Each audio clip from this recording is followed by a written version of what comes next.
Mbak Mila mau bawa kemana sih tinju Indonesia?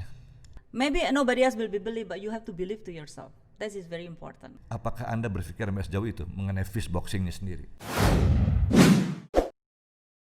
Salam olahraga.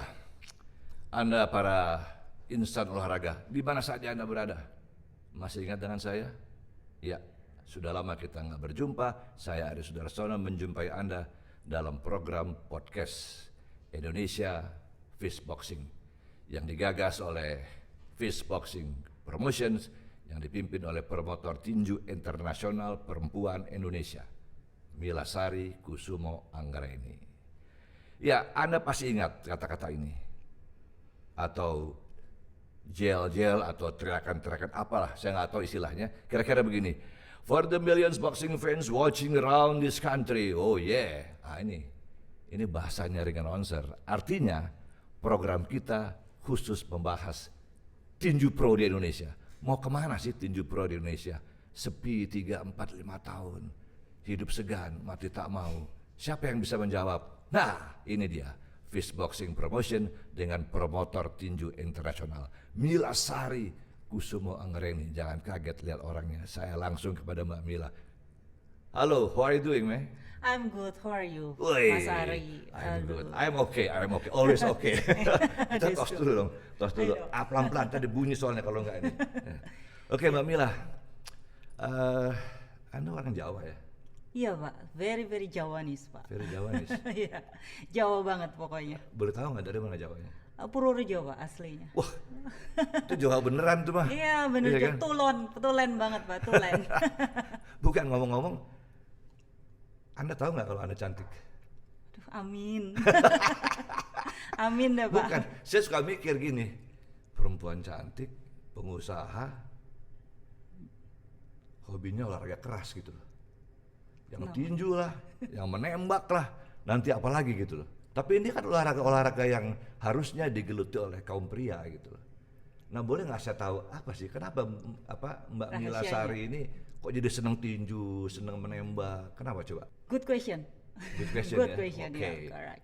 So mungkin kalau Mas Ari tadi bilang bahwa olahraga keras, saya rasa sih nowadays new skinny is fit, okay? New skinny is to be fit, okay? Jadi bukan to be sexy but be fit, okay? So Kalau seksi lain lagi. yeah, sexy has to be fit gitu loh.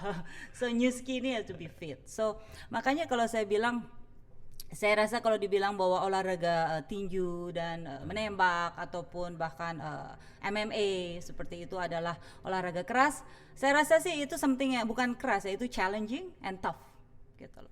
Dan saya rasa itu bisa membentuk kepribadian. Enggak, pertanyaan saya belum terjawab dengan baik nih. Aduh, Kenapa apa nih? Kenapa kok jadi mikirin tinju sekarang? Kenapa mikirin tinju? Karena seneng aja.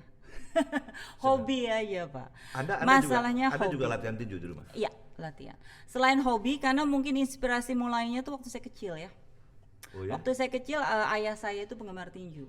Oh, I see. Ya, ayah saya penggemar tinju. Terus kalau mau ngomong going back further tuh kayaknya tuh dari historinya ayah saya penggemar tinju. Waktu zamannya black and white TV ya. Muhammad Ali tentunya. Zaman ya gua kan? dong. Iya, exactly. Untung saya belum sejauh itu. Ketahuan tuanya nih. Iya, makanya untung saya belum setua itu gitu. Bercanda. Anyway, so selain itu, setelah itu waktu itu saya belum kepikiran tinju sama sekali.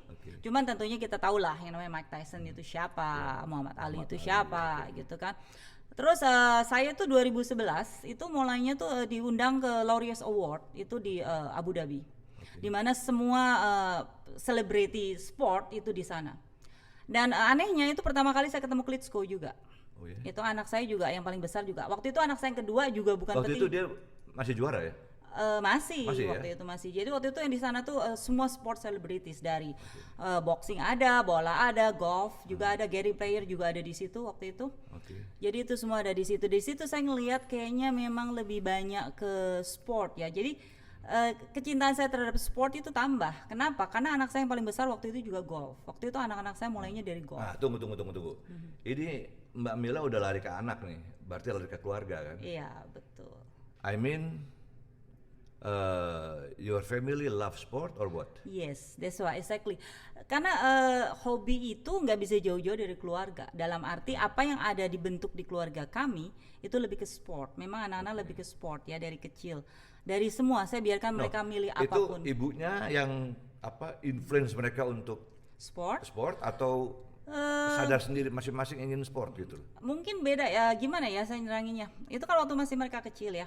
Jadi mereka waktu kecil dari berenang mereka latihan, basket mereka latihan, tenis mereka latihan, golf mereka latihan. Akhirnya mereka pilih golf. Tiga-tiganya main golf. Saya punya 3 putra, by the way. Jadi golfer semua? Iya, tapi di situ waktu saya 2011 ke Abu Dhabi pun itu masih di golf semuanya. Okay. Nah waktu saya ketemu Klitschko itu juga masih di golf waktu itu. Waktu itu ngelihat, oh itu siapa tuh, gede banget, tinggi banget gitu badannya gitu kan, ini siapa gitu. Nah di situ saya baru tahu, oh itu tuh petinju loh, itu hebat dan segala macam. Anyway, cut it short, di situ setelah itu anak saya yang kedua juga larinya ke sport, ke golf. Golf langsung dia pindah ke boxing. Oke. Mulainya di situ. Nah waktu itu kan saya itu bukan Anda yang suruh ya? Enggak. Itu dia inisiatif sendiri. Saya pikir ibunya lu boxing aja. Enggak, dia inisiatif sendiri. Sekalian gitu. jaga ibunya kan begitu. Oh ya, bagus juga ya. Good idea itu actually. Terus dia latihan sendiri, terus akhirnya saya biarin 2 tahun dia latihan tanpa saya motivasi ataupun apa, tapi memang saya lihat perubahannya banyak ya di karakter dia. Dia jadi disiplinnya lebih bagus, sekolahnya jadi bagus. Dan dia benar-benar training very hard gitu. Jadi mulai dari situ saya biarkan dia untuk mulai bertanding di Singapura waktu itu. Oke. Ya. Mbak Mila dan keluarga sekarang boleh dibilang sport is your life ya? Yes. With your family ya? Exactly. Apa sih menurut Anda sport itu apa sih? Gimana ya? Atau olahraga itu apa sih? Gini loh Mas, kalau saat ini ya, maksudnya dari dulu juga saya selalu mikir olahraga itu bisa membentuk karakter seorang dari kecil. Olahraga itu sangat penting, tapi tentunya harus dibalance dengan seni juga, harus ada musiknya juga. Jadi kayak anak saya biarpun mereka olahraga di golf, di tinju, mereka juga main piano, main gitar, seperti itu. Jadi balancing. Karena saya rasa olahraga itu sangat bagus untuk membentuk karakter, is very important. Disiplin itu sangat penting. Ya. Jadi itu salah satu sisi penting dari olahraga ya. Gitu. Nah, para insan olahraga, denger nggak? Bukan hanya saya yang gila olahraga, depan saya juga gila olahraga. Satu keluarga olahraga semua. Anda juga mesti begitu, udahlah olahraga. Daripada anaknya macam-macam kan, bawa anaknya olahraga. Terserah olahraganya apa. Saya kembali ke Mbak Mila. Gini, Anda tadi bilang olahraga itu membentuk karakter. Ya. Bagus untuk keluarga.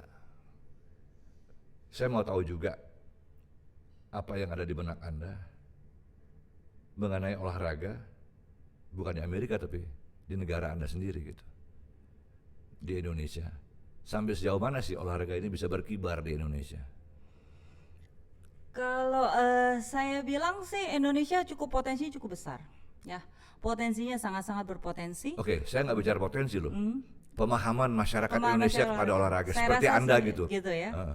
Saya rasa sih kesadaran olahraga masyarakat Indonesia sudah cukup besar saat ini. Terutama banyak yang bersepeda, itu kan kita sudah sering lihat. Itu kan, mohon maaf nih Mbak Mila, itu kan fisiknya, luarnya, sadar olahraga. Yang saya maksud kayak Mbak Mila itu luar dalam.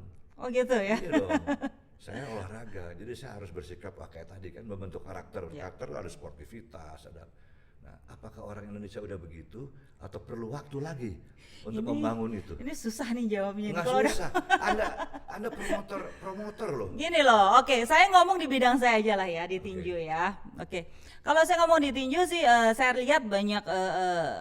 Kalau yang saya idealnya ya, saya ngomong idealnya aja.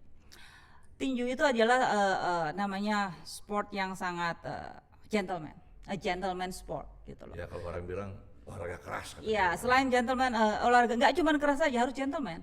Jadi kita jangan hanya menang karena dimenangkan. Itu yang paling penting. Jadi menang itu karena memang I deserve to win, gitu loh. Karena memang teknikalnya bagus, memang doing very well gitu kan. Bukan karena kan gini loh, sangat bias ya di tinju itu. Saya harus bicara apa adanya bahwa di tinju itu saya lihat banyak. Di tinju itu ada wasit, ya kan? Ada juri, ya kan. Nah ini kan semua manusia, yang mana masih punya emotion, Oke. Mungkin suatu saat kalau kita udah mulai pakai tinju itu sudah jurinya itu pakai mesin, something like robot, then maybe there's no emotion gitu loh. Nah itu apapun ya, mungkin loh kita nggak tahu ke depannya loh, mungkin aja dari tekniknya, dari hitungannya, dari pukulannya atau apa kan, ya, we don't know, right? Anything can happen gitu kan. Nah itu maksudnya saya bilang di sini bahwa olahraga sport itu jangan hanya kita looks good, kita menang di negara sendiri, di kampung sendiri, di daerah sendiri, tapi sebetulnya we don't deserve that gitu loh. Ini yang sangat bahaya gitu. Makanya yang saya rasa sih, saya terus terang kenapa saya diriin promotion ini juga, tujuannya saya pengen membuat being a proper tinju, dalam arti ya kalau memang kalah ya kalah, kalau memang yang menang ya menang. Jadi memang membuat sesuatu dari teknik sampai pelaksanaannya waktu di pertandingan pun betul itu loh. Oke. Mbak Mila, oke. Anda kan pernah menggelar tinju pro di Magelang ya? Iya betul. It was 2018. 2 tahun yang lalu. Ya. Terus abis itu Anda diam-diam aja gitu, nggak ngapa-ngapain. Saya juga nunggu-nunggu, Alhamdulillah kok diem-diem aja nggak ngapa-ngapain. Saya tanya teman-teman, oh lagi di Amerika nih, katanya lagi belajar lagi gitu. Gitu ya. Wah, saya bilang belajar di Amerika berat nih, saya bilang gitu. Oke, Mbak Mila, itu Magelang itu sebagai Anda punya trial atau Anda sudah mulai Anda menyatakan bahwa ini saya punya eksistensi, diawali dengan Magelang gitu, atau hanya sebagai trial? Kalau mau ngomong, saya nggak pernah ngelakuin sesuatu yang setengah-setengah. Terus terang. Jadi kalau misalkan mau ngomong di Magelang itu sebagai trial, saya bisa cuman bilangnya humbly saya bilang bahwa itu saya sedang belajar. Oke, jadi saya belajar dari di Magelang, saya mau test the water, dalam arti mencoba air ini gimana nih. Di waternya kotor saya. Iya. I test the water gitu loh. Maksudnya tuh gimana nih kalau saya nyemplung diri di tinju, apa yang bisa saya berikan dampak terhadap masyarakat, gitu loh, terhadap kaum muda, terhadap sportivitas tinju di Indonesia tuh apa gitu. Dan saya kalau saya tidak saya cuma teori atau hawa wacana kan percuma dong. Jadi I have to do something. Makanya waktu itu dilakukan dan saya lihat I like to learn from mistake. I like learn from other people mistake. I like kalau saya sudah ngelakuin, jadi kan saya tahu berarti nextnya saya harus seperti ini. I have to do that. Gitu. Jadi begini nih, ini para insan tinju khususnya insan olahraga, Mila Sari Kusuma Anggraini, promotor tinju internasional perempuan. Kita pernah punya promotor banyak, tapi perempuan tuh salah satunya adalah Mila Sari Kusuma Anggraini. Yang saya takut cuma begini, promotor-promotor itu kan di Indonesia banyak, ya kan? Yang top sampai yang baru mulai top hilang. Saya khawatir Mbak Mila juga kayak begitu. Jangan ya gitu kan? dong, Mas. Jangan ya, jawab dong. Jangan gitu dong, Mas. Positif, good vibes, oke? Harus Karena gini, good Mbak Mila, vibes. bisnis promotor itu di Indonesia nggak gampang loh. You know that? I know, but every business gak gampang. Bisnis apapun gak ada yang gampang gitu loh. I mean boxing business. Yeah, but all the business is never is easy gitu. Nothing's easy in life gitu loh. Jadi kalau saya bilang sih semua juga nggak gampang gitu. Cuman tentunya kita seperti tadi saya bilang ya, we try our best. Tentunya we want to be the first, of course. The best is not good enough. We must be the first. Contohnya podcast ini adalah the first podcast di Indonesia untuk boxing For kan. boxing, yes. Ya. Jadi kalau mau ngomong gak gampang ya, of course challenging di depan, nggak seperti bed of roses gitu, pasti there is a road, banyak kerikil-kerikil di depan. Itu I'm ready. No, I mean you're ready ya. Yes. Mbak Mila ngomong sendiri loh. Yes, Tuh, I'm ready. orang-orang pada denger tuh, pada Yeah, lihat tuh. Sure, I'm ready. Mila Sari Kusuma Anggraini, she's ready for everything katanya. Waduh, ngeri juga nih kayak begini. Yeah, I'm ready. Jadi apa Mbak Mila buat satu institusi namanya Fist Boxing Promotion? What will you do with this company or institution? Fist About, boxing, ya. Oke. Kalau mau ngomong visi misinya sih tentunya apa sih yang akan mau saya lakuin sih dengan fist boxing, tentunya bangkitin lagi lah tinju di Indonesia. Oke. Dengan cara yang benar. Dalam arti I want to bring muluknya gitu, tentunya secara dalam hati kecil saya dari dulu saya mau bawa nama Indonesia di luar negeri. Karena saat ini kan nama Indonesia kurang menggigit ya kalau di luar negeri. Mungkin kalau di negara lain Indonesia boxing tidak terlalu menonjol. I mean we have to be honest to ourselves. So you will bring Indonesia to the top through boxing. Yes, of course. We have to. I want to bring other than that yang Pede banget ya Anda ya. harus dong. Kalau nggak believe, the first thing in the business you have to do is just believe. Okay. Okay, that is And then what next? the next is of course selain saya nggak cuman believe dan of course believe is a must. Okay, maybe nobody else will be believe, but you have to believe to yourself. That is very important. That's part of the character. Ngomong-ngomong kita kebanyakan bahasa Inggris, orang-orang pada nggak ngerti. Oh ya, susah. Lebih enak. Ya betul, oke, kita switch ya. Lebih enak, lebih gampang harus percaya dong. Kalau kita nggak percaya, gimana kita bisa yakinin orang lain? Betul, Iya dong, setuju. ya kan. Nah sekarang yang paling penting selain mau bawa tinju ini ke mata dunia, dalam arti bahwa Indonesia ini boxingnya juga bagus loh. Dan selain itu mau bawa yang saya pengen benar-benar mau bikin adalah nggak cuma bawa Indonesia ke luar negeri, tapi juga bawa luar negeri ke Indonesia. Datang ke Indonesia. Yang mana saya mau bikin sport tourism. Wah. That is what I really want to combine. Brilliant, you know. Yes. Itu pemerintah kita perlu itu memang. Yes, exactly. Jadi saya nih sekilas saya sudah bisa tangkap nih. Satu, Mbak Mila ingin kembali membangkitkan atmosfer tinju pro di Indonesia kan. Terus yang kedua, you want to try gimana ya? Nyetak juara-juara dunia baru putra-putra Indonesia kan? Ya kan? Ini dua aja udah luar biasa loh. Saya nggak ngebayangin berapa nih anggarannya nih untuk dua ini aja. Tambah satu lagi, menyelenggarakan event-event dunia di Indonesia. Keren nggak? Ini kalau bisa promotor kita jagoan lah. Gimana? Yang terakhir baru membantu pariwisata Indonesia kan? Iya dong. Karena gini loh, kalau kita melalui pertanyaan saya, segitu banyak apa yang ada di benaknya Mbak Mila, bisa nggak jalan? Sebetulnya itu kalau Mas Ari perhatiin ya, dari itu semua nih, Kok jadi itu merah tuh mukanya? bukan habisnya gue pengen ketawa. Bukannya gini loh, masalah kalau yang Mas Ari bilang 1, 2, 3, 4 contohnya ya, itu kan satu. Sebetulnya ekosistemnya satu loh. Oh iya, Kita betul. ngomong di ekosistem Tapi satu. kan insan tinju pengen tahu apa aja yang mau Nah, satu programnya yang apa. paling penting tentunya dari next yang saya benar-benar mau bikin adalah supaya ada memberi impact terhadap petinju nasional lah, terhadap Indonesia. Tentunya ya contohnya kan kita baru mau bikin yang harusnya sudah dijalankan bulan April kemarin untuk pertandingan. Yang Ya. bulan Oktober itu ya. Iya betul. Karena pandemi ini jadi kita tidak bisa melaksanakan dan itu salah satunya. Dan yang kedua tentunya saya pengen memberikan contoh bahwa training yang betul itu seperti apa sih. Tentunya saat ini saya sangat respect terhadap para promotor ataupun para pemilik sasana di Indonesia dan saya banyak belajar dari mereka. Biarpun saya nggak banyak ngomong, saya melihat dan saya observe. Saya orangnya suka melihat dan saya nggak suka banyak ngomong. Jadi saya melihat, saya cuma suka melihat, saya banyak bertanya, saya dengerin dan saya lihat, oke. Dan di situ saya bilang, oh mungkin yang ini saya. Nah kalau kita bisa bergandeng tangan, kenapa enggak? Gitu loh, itu aja. Jadi kuncinya saya mau make a friend terhadap para membuat pertemanan dengan semua manusia-manusia olahraga di dunia tinju tersebut, terhadap para promotor yang sudah berjalan, yang sangat saya hormati, juga terhadap para kawan-kawan di dunia tinju di Indonesia ini gitu loh. Jadi tapi kalau saya ngomong sport tourism karena kenapa? Saya sudah bergerak di ekonomi saat ini ya. Saya banyak memberikan sebagai pengusaha ya. Iya, sebagai pengusaha, sebagai saya juga orang finance dan orang banking ya. Dan saya banyak melakukan untuk saya merasa saya memberikan impact banyak terhadap social entrepreneur. Biarpun mungkin tidak perlu digembar-gemborkan, tapi saya banyak memberikan terhadap komunitas-komunitas kita yang ada, dan saya harap saya bisa memberikan hal yang sama terhadap dunia olahraga di mana tinju Indonesia tersebut, gitu. Dan untuk sport tourism, kenapa? Karena saya banyak connection dengan luar negeri untuk di dunia tinju tersebut, dan saya rasa banyak sekali saya sudah bicara dengan mereka tuh setiap saya ngomong Indonesia bilang iya, tapi kan tinju nggak bagus. Saya bilang oke.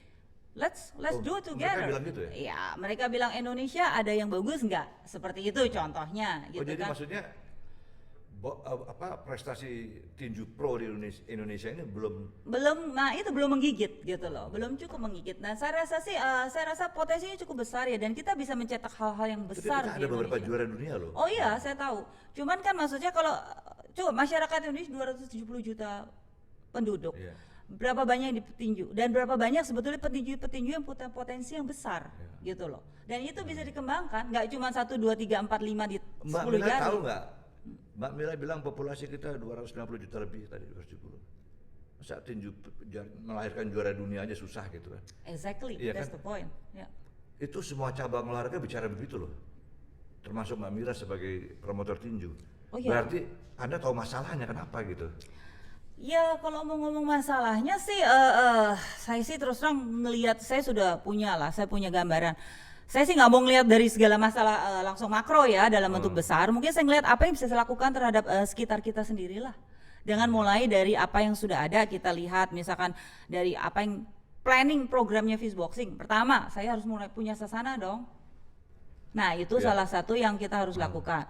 Jadi seperti orang mau, jangan saya mau melari tapi saya belum berjalan juga belum gitu. Jadi saya ada step-stepnya. Jadi mungkin, ada rencana bikin sasana juga ya? Pasti ada, ya.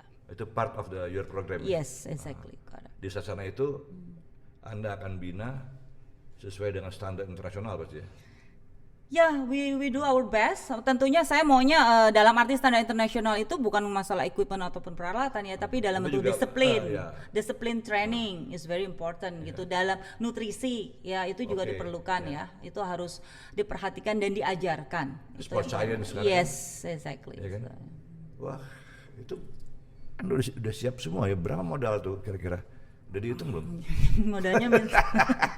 Ya mau tahu aja nih Mas Ari, ini pusing saya. Bukan, saya ngurusin olahraga udah bertahun-tahun, puluhan tahun. Gitu ya. Problem saya selalu kasih udah dana. Aduh, ada dana teman saya nggak tahu di mana tuh. Namanya dana ya. Minta sama dia aja Mas. Aduh, pusing saya. Ya, Semua cabang begitu. Dana. Mbak Mila sebagai promotor tinju internasional, ditambah pakai perempuan. Anda udah ada bayangan kira-kira handicap yang akan dihadapi nanti apa aja kan? Pasti. Iya kan? Anda udah siap itu? Yap. Wah, luar biasa. Satu lagi, masyarakat pengusaha dalam arti kata sponsor. Itu nggak gampang di Indonesia. Apalagi masa COVID begini nih. Betul. COVID-19 makin nggak gampang. Sebelumnya udah nggak gampang. Saya dengar duitnya habis ke politik tuh. Bener nggak? Bener nggak? Gimana Mbak Mila? Kalau mau ngomong sponsor seperti saya bilang, itu Nggak, semua gini loh, masalah. olahraga tapi diadunya sama politik kan susah jadinya. Ya pastilah tentunya. Cuman kan kita harus fokus dong. Kalau seperti saya bilang, kalau memang kita mau di olahraga, ya fokuslah di olahraga dalam arti memang memberikan terbaik. Seperti tadi saya bilang, rencananya nggak cuma wacana, kita harus implementasi, eksekusinya ada. Tapi eksekusi itu kita tidak boleh, saya mau lari tapi saya jalan juga belum. Ya, tapi kan Jadi, mbak tahu pagernya di Indonesia banyak bener. Ya pasti, tapi kan seperti saya bilang bahwa yang kita lakukan, saya sudah punya plan. Oke, dan yang saya combine itu saya nggak bisa sebutkan, tapi saya punya rencana yang mana kenapa ujung-ujungnya nanti ke arah sport tourism. Kalau sudah itu ke sport tourism, masa nyari sponsor susah? Ya, saya nggak tahu juga, nggak berani saya berspekulasi soal itu. Makanya jangan ngomong sponsor dulu, sekarang ini baru pertama ngomongnya saya sponsor. pikir Pusing saya. Mbak Mila berani tampil dengan podcast begini udah ready for everything gitu loh. Mau ditanya apa aja gua jawab gitu, kira-kira gitu. Siap, itu sih siap pasti menjawab. Cuman seperti saya bilang bahwa kalau untuk podcast sih ini yang the first in Indonesia. I think we do our best and thanks to the team, you know, that really do the best for our Fistboxing. Dan kalau saya rasa sih kedepannya sih tinggal tunggulah. Kita pasti banyak yang sangat exciting. Para insan tinju, insan olahraga, katanya promotor kita, tunggu aja deh. Tunggu apa yang akan terjadi. Saya juga nggak tahu, saya nggak berani ngomong gitu kan. Nah, kembali aja langsung ke pertanyaan saya yang lain. Mbak Mila gini. Gimana? Pertina kan lagi nggak punya ketua nih sekarang. Persatuan Tinju Nasional amatir. Ini amatir. Kan basic amatir dulu kan. Saya dengar Mbak Mila ada interest untuk jadi ketua umum Pertina, atau saya dengar dari orang aja gitu, bukan Mbak Mila. Saya belum pernah dengar dari Mbak Mila kalau Mbak Mila ingin berambisi jadi ketua Pertina. Saya pikir-pikir dengan tadi apa yang Mbak Mila utarakan, pantas-pantas aja kalau menjadi ketua Pertina gitu loh. Gitu ya. You are the right person gitu. Mantap ya. Kalau mau ngomong, saya terus terang belum kepikir kalau untuk ketua Pertina. Cuman tujuan saya cuma satu, saya fokus untuk membesarkan Fistboxing dan apa yang bisa diberikan terhadap Indonesia. Kalau memang keberadaan saya bisa membantu tanah air, why not? Gitu loh. Kalau memang saya bisa memberikan dampak yang positif dan bisa memberikan tambahan yang bagus, dan memang saya dianggap berkompeten untuk bisa menjaga, saya yakin saya bisa. Jadi belum ada loh promotor ketua Perstina belum ada. Iya, makanya. You will be the first kalau jadi itu. Amin. Kira-kira gimana? Nanti saya telepon teman saya tuh. Gitu ya. Mbak Mila mau jadi ketua Perstina. Gitu. Kita sih yang paling penting sih sekarang fishboxing dulu lah, fishboxing dulu. Okay. Fishboxing ya. Oke. Ya. Nah, sekarang soal fishboxing ini, fishboxing promotion, institusi yang Anda bangun nih. Anda tadi sudah punya program segala macam, ya kan? Banyak institusi olahraga di Indonesia yang ambruk. Ya. Ya kan? Saya nggak tahu kenapa, tapi yang saya tahu satu pasti nggak punya duit nih. Apakah Anda berpikir sampai sejauh itu mengenai fishboxingnya sendiri? Dengan segala macam program Anda yang luar biasa, dengan predikat Anda sebagai international promoters, itu Anda udah siap? Yep. Keren juga nih promotor nih. Jadi Anda para petinju latihan aja yang banyak. Oke, Bang Mila. Saya jadi bingung mau nanya apa lagi deh. Intinya gini deh, sebenarnya Mbak Mila mau bawa kemana sih tinju Indonesia? Tinju Indonesia harus dibawa ke mata dunia. Itu yang terbaik lah ya. Yes, the best untuk mata dunia dalam arti saya pengen bawa salah satu kedepannya tuh ada sesuatu event yang besar di Indonesia yang bisa membawa seperti tadi saya bilang sport tourism akan terimpact dengan itu. Gitu ya. Ya. Tapi itu pekerjaan nggak gampang loh, dan perlu makan waktu kayaknya. Betul, seperti saya bilang nggak ada yang gampang di dunia ini. Kalau mau gampang mah. Apalagi olahraga. Iya, ya padahal olahraga itu sehat ya. Iya dong. Tapi untuk sehat nggak gampang ternyata dan mahal ya. Perlu disiplin. Disiplin. Itu sangat penting. Disiplin itu dia tuh. Itu kehebatan kita Indonesia, disiplin. Sangat disiplin di sini. Maksudnya? Maksudnya apa tuh? Nah, Mbak Mila begini. Sepak terjang Mbak Mila sebagai promotor dengan predikat internasional, saya boleh tahu nggak? International license itu approval by what? Nah, kalau saya bisa memberikan impact terhadap, saya cukup lama di luar negeri. Berapa tahun? 17 di Amerika? 17 tahun enggak, saya di Singapura 17 tahun, tapi saya banyak hubungan ke luar negeri, ke Eropa sama Amerika di bisnis saya. Termasuk juga urusan tinju ya? Iya, betul. Dan kebetulan anak saya juga kan petinju di Amerika. Jadi tapi nggak semua kan petinju? Enggak, yang kedua aja. Yang kedua aja ya. Ah, itu ngomong-ngomong yang kedua namanya siapa? Farrell tuh udah naik ring udah? Udah ya, pernah? Iya, sudah. Kemarin juga dia runner up di Golden Glove di regional California. Oh iya, Golden Glove naik? Ya, dia runner up number 2 ya. Wah, hebat juga ya. Jadi nggak nanggung juga ya? Enggak dong. Wah, luar biasa emang. Anaknya jadi juara, ibunya promotor internasional. Aduh, tanya apa lagi nih? Saya jadi bingung nih. Kayaknya dijawab dengan baik semuanya. Cia, gila. Mamila gini, Mamila. Selain Anda ngurusin tinju, Anda ngurusin juga olahraga yang lain, ya kan? Kegiatan Anda sebagai seorang businesswoman terganggu nggak? Nggak juga. Kenapa? Kalau saya punya prinsip ya Mas ya. Saya tuh kerja 24/7 istilahnya seperti itu. Karena waktu saya bisnis, saya juga tentunya fokus di bisnis. Tapi waktu saya ngurusin tinju ada harinya waktu saya ngurusin bisnis di sport contohnya. Tapi kalau kita lakukan itu semua dengan senang, because kecintaan, because of love gitu. Jadi beda gitu loh. Kita jalaninya enteng aja kayak gitu. So you are not only love sport but love boxing ya? I love boxing of course. Ih, ngeri loh. Saya suka tinju tapi saya nggak pernah cinta sama tinju. Ini perempuan dia cinta sama tinju. Udah serem amat deh. I love boxing. That's for sure. You have to do something because of love. Gitu loh. Wah, gawat nih. Tapi saya kalau macam-macam bisa dipukul nih sama Mbak Mila nih. Gimana nih? Aduh, Mbak Mila gini. Anda kan tahu atmosfer olahraga di Indonesia. Ya kan banyak yang kalau saya baca di media massa, di sosmed, ribut mulu gitu. Ya kan? Prestasi enggak tapi berantem mulu gitu. Yang lucunya gini ya, yang top pengurusnya bukan atletnya gitu loh, ya kan? Itu salahnya di mana sih? Saya jadi bingung gitu. Saya puluhan tahun ngurus olahraga, buat cari solusi itu bingung nih. Ini kok jadi pengurus yang top, pemainnya malah nggak top, atletnya gitu loh. Kan mesti terbalik, atletnya yang top dong. Versi Mbak Mila gimana? Kalau versi saya sih I have no comment on that gitu. Cuma I have no comment on that, oke. Cuman bukan gitu. Karena buat saya I just focus on what I can do. Alright, so jadi saya punya prinsip di setiap yang saya lakukan, baik di bisnis ataupun di apapun yang saya lakukan itu I just look at myself. I just look at other people because I learn from them. gitu, saya belajar dari mereka. Cuman yang saya selalu fokus apa yang saya lakukan, dalam arti kalau sebagai leader itu bukan not a boss gitu loh. Kalau leader itu adalah to serve.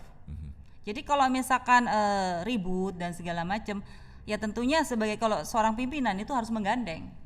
Justru gimana cara untuk merangkul, itu yang paling penting gitu loh. Jadi gimana caranya kita merangkul supaya jangan rame gitu, jangan malah kan banyak yang malah tambah kompor tuh. Nah kalau ini kita harus gimana merangkul. Ya gitu. Kenyataannya gitu Bu, Mbak Mila, di Indonesia tuh kompor banyak banget. Betul. Ada yang minyak udah habis masih nyala aja tuh, bingung saya. Gitu ya. Mbak Mila, rencananya kan Oktober ini ada. Ya betul. Mudah-mudahan Insya Allah dikasih Ya. izin keramaiannya ya. Mudah-mudahan. Oh masih suasana Belum. Izin keramaiannya belum keluar sampai hari ini. COVID ya, jadi Ya, masih. betul. Oke. Begini, banyak pertanyaan dari masyarakat tinju pro di Indonesia. Dulu sekian puluh tahun yang lalu TV swasta rame, menayang banyak promotor menayangkan tinju. Sekarang nggak ada sama sekali. TV-nya masih ada, Betul. tapi tinjunya udah nggak ada. Sebagai seorang pengusaha pasti punya satu hitungan dong. Kok TV jadi nggak mau nayangin tinju gitu loh? Kok TV harus vakum sekian lama untuk nayangin tinju lagi? Betul. Menurut Anda apa kesimpulannya? Analisa Anda deh. Kalau analisa saya sih Mas gini loh, kalau kita sudah membangkitkan tinju nasional, otomatis TV akan ramai lagi kok. Itu aja. Kalau kita sudah analisa saya sih, kita harus sudah mulai dengan something yang ya seperti tadi saya bilang, kita harus mulai approach dengan salah satu TV. Enggak, maksud saya gini loh Mbak. Pertanyaannya gimana? Memang kalau sudah pertandingan ramai lagi itu belum tentu juga TV mau. Karena ini kan menyangkut negosiasi antara promotor sama TV gitu loh. Betul. Dan kebanyakan TV itu media elektronik lah, saya nggak mau bilang TV ya, memberatkan promotor. Betul. Nah, Anda ada jalan keluar soal ini? Ada. Boleh tahu? Nggak boleh. Nanti itu kedepannya baru dikasih tahu. Nanti Gitu ya? kalau Tapi sudah punya fix, resepnya ya? Sudah pasti. Gitu ya? Berarti Anda didukung oleh klien juga di belakang Anda nih? Maksudnya? Ya ada supporting yang Mbak Mila nggak mau sebut, sampai Anda berani soal media elektronik aja Anda berani negosiasi. Ya tentunya kalau kita gini loh Mas, kalau Mas punya sesuatu yang bisa untuk bargaining, ya why not gitu loh. Dan makanya itu yang bisa dibuat bargaining itulah yang harus dipegang.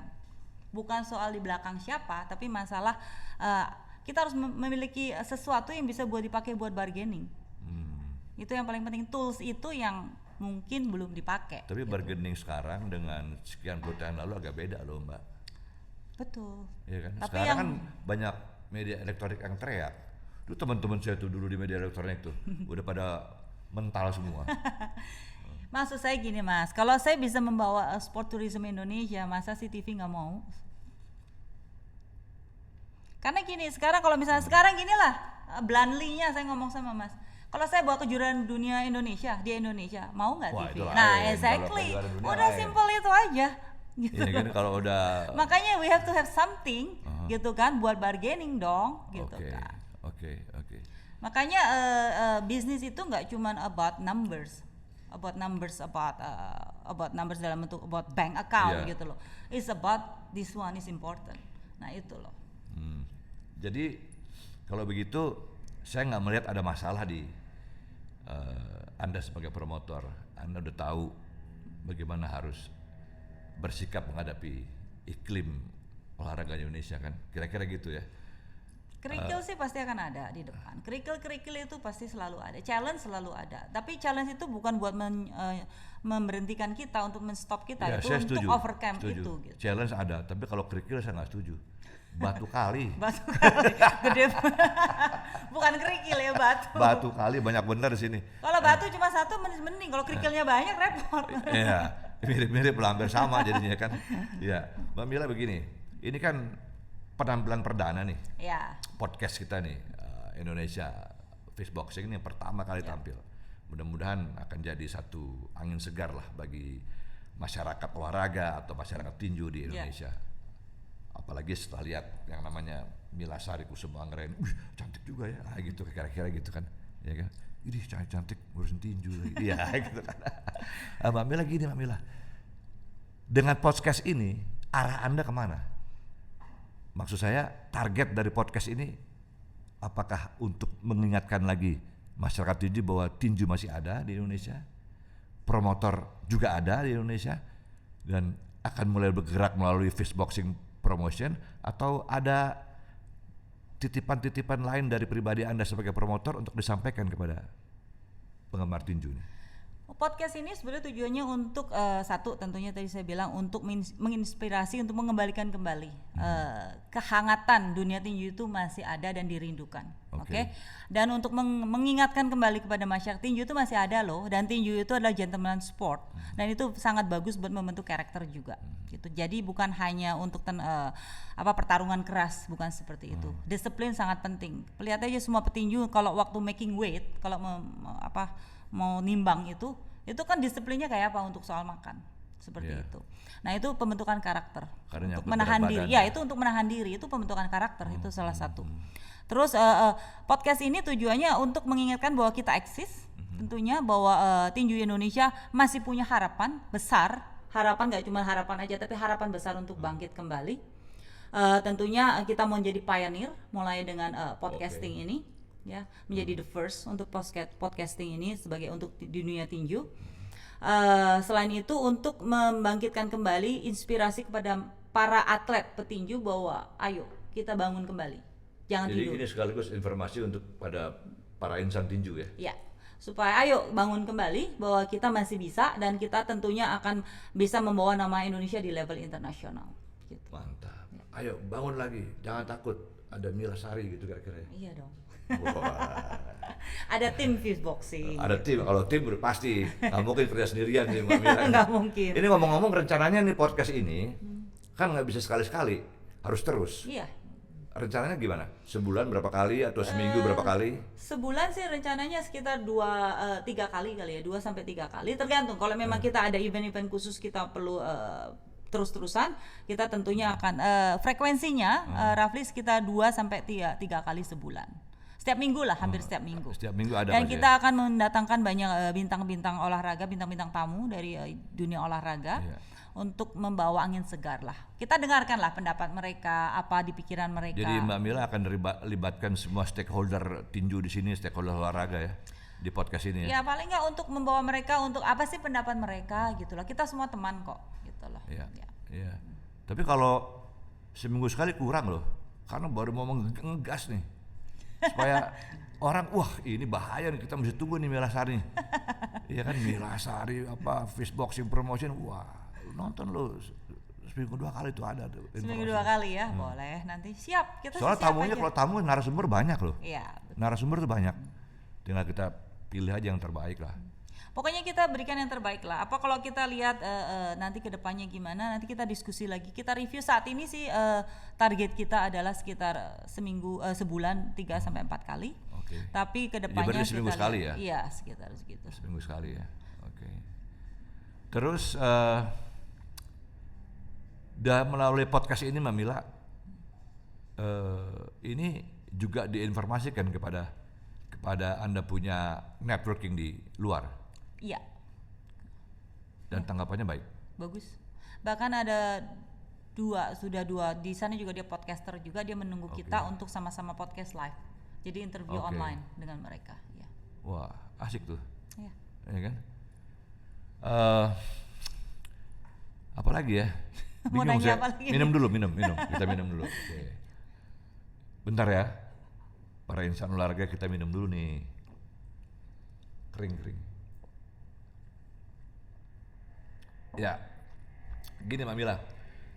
Itu Anda sebut tadi, saya kembali ke keluarga. Putra Anda satu serius di tinju pro. Iya. Seandainya dia terus akan berprofesi sebagai petinju pro, Anda izinkan? Ya. Gitu. Saya hanya mendukung. Kok di tega belakang. sih? Nah ini nih, saya bisa marah nih kalau udah ngomong-ngomongnya tega lagi. Saya marah kalau ada yang ngomongnya Saya kalau tega, nonton gimana? anak saya digebukin ini udah, waduh. Anak saya kan juga ngurusin tinju tuh. Anak saya kalau fight, aduh, kalau kepukul saya bapaknya juga, aduh, mikir juga. Ini ibunya loh. Enggak, karena gini loh, ini omongan anak saya, oke? Yang waktu pas saya pernah bicara, waktu pertama kali saya biarkan untuk mulai bertanding, dia bilang ini, saya duduk sama dia, Saya tanya, Ayu, maksudnya kamu tuh bener-bener serius mau di dunia tinju ini? Kamu tahu resikonya? Pertanyaan dia satu hal, Mami, kenapa sih kok mikirnya saya digebukin? Kalau saya punya teknik yang bagus, kalau saya bisa, ya tentu digebukin itu nggak akan, bukan digebukin karena digebukin itu karena fight gitu. Jadi a gentleman sport kata dia. Memang that is contact body gitu, contact body. Jadi jangan mikir saya digebukin. Kalau I do the best, kalau saya ngelakuin yang terbaik, kalau saya memang saya bagus jadi champion, tentunya bukan saya yang digebukin kan, sebaliknya kan. Jual beli pukulan katanya, jual beli pukulan Gitu katanya. ya. Cuman kalau saya ngomong soal tega sih, setiap ini loh Mas.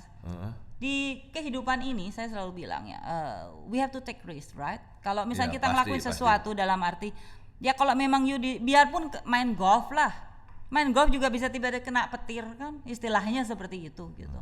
Jadi the best you can do, saya selalu pesan ke dia bahwa protection itu penting, protect diri sendiri dalam arti training yang betul, pola makan yang betul semuanya. Jadi selama teknikalnya bagus sudah diprotek ya.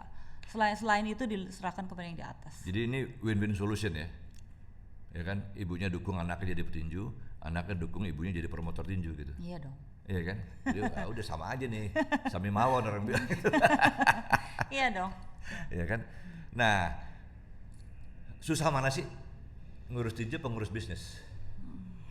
Balik lagi kan nanyanya. Kan Enggak, saya udah bilang kayak- nggak ada yang gampang. Semua Pengen juga tahu. nggak ada yang gampang. Enggak, saya tuh suka penasaran gitu loh.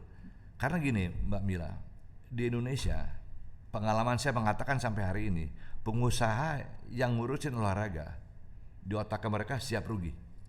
Gitu ya. Semua saya tanya, ini buang-buang lah Pak Ari, siap rugi lah kita. Saya nggak terlalu setuju loh cara ngomongnya. Boleh nggak saya balik? Boleh. Semua orang yang siap di bisnis semua siap rugi. Masa nggak siap untung ya?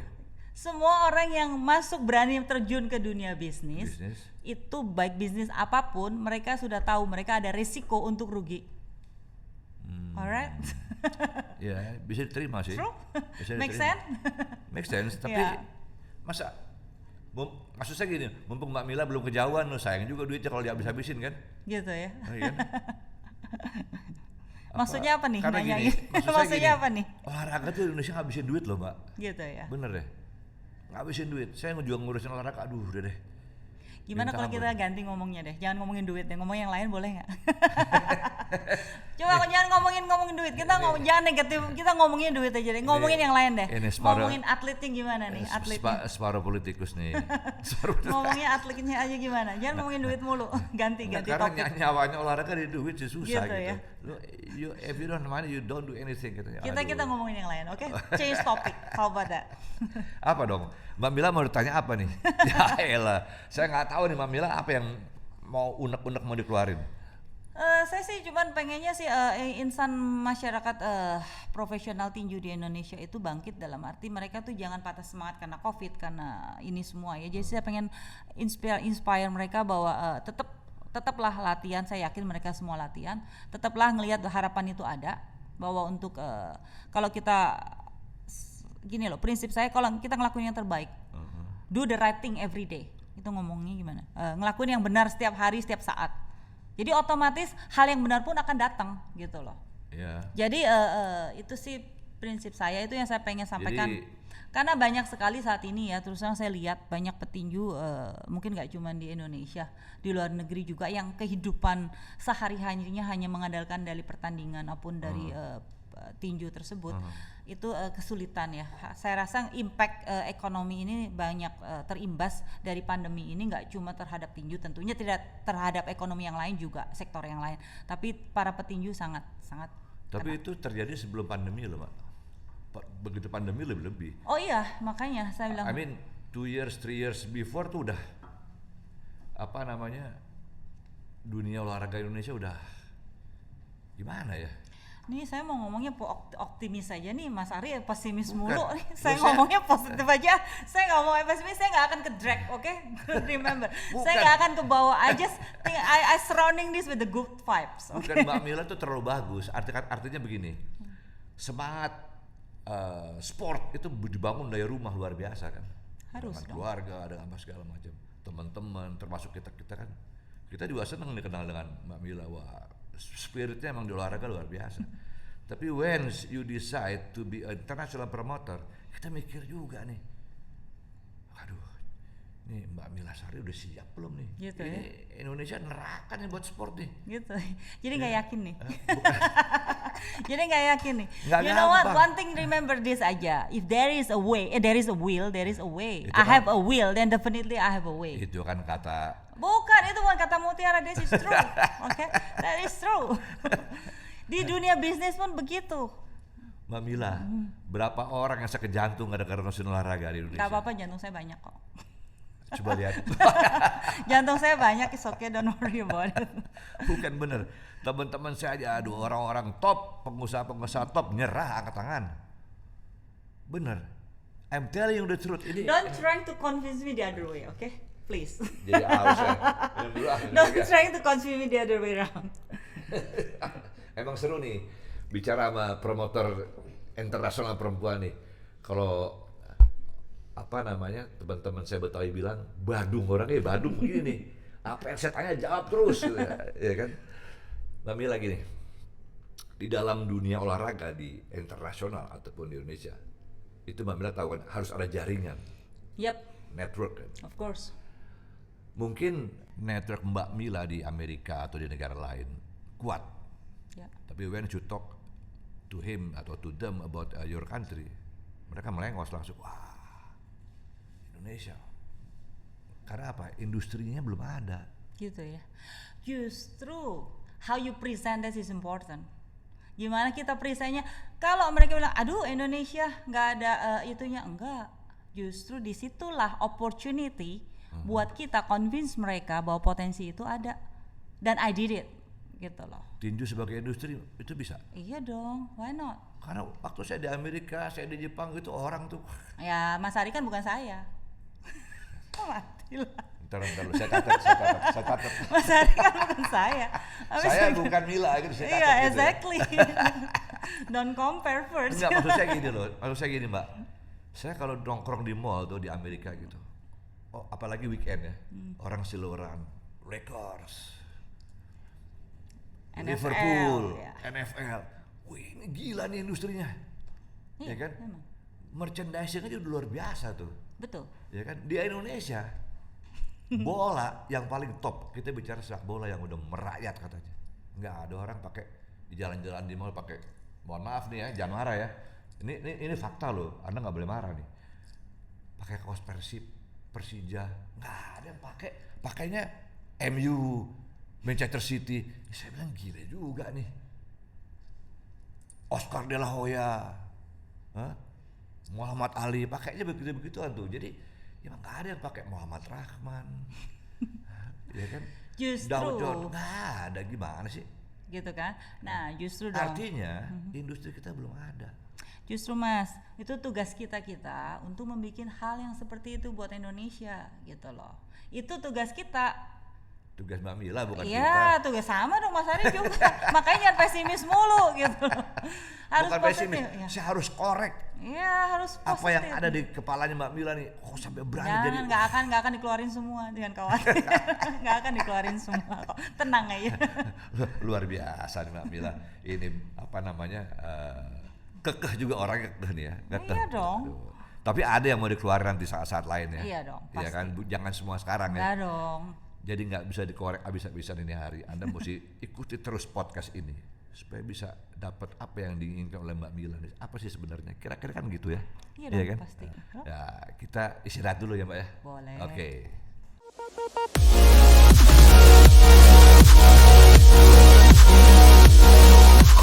Ya, para insan tinju, insan olahraga masih bersama saya Aris Durason dalam Indonesia program podcast Indonesia Fistboxing. Saya kembali kepada promotor tinju internasional perempuan Mila Sari Kusumo Anggreni, ya kan? Oke, Mbak Mila. Iya Mas. Siap, Mas.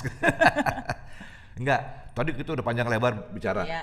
Ini kayaknya udah lama juga kita ngobrol, kita mau udahan nih. Tapi ada satu pertanyaan yang menggelitik saya, tadi lupa ditanya. Ini kan Oktober insya Allah jadi nih Iya. Eventnya Mbak Mila, nasional itu ya? Iya. Nasional. Ini dari bulan Agustus ke Oktober kira-kira masih ada sebulan lah. Iya. Ini Agustus sudah akhir. Anda sebagai promotor resepnya apa? Karena gini, penonton di Indonesia itu maunya gratis. Ya kan, kalau bisa undangan, gue diundang nih, gaya banget gitu kan. Padahal di Amerika malu-maluin tuh kalau diundang. Lu bayar dong gitu, ya kan.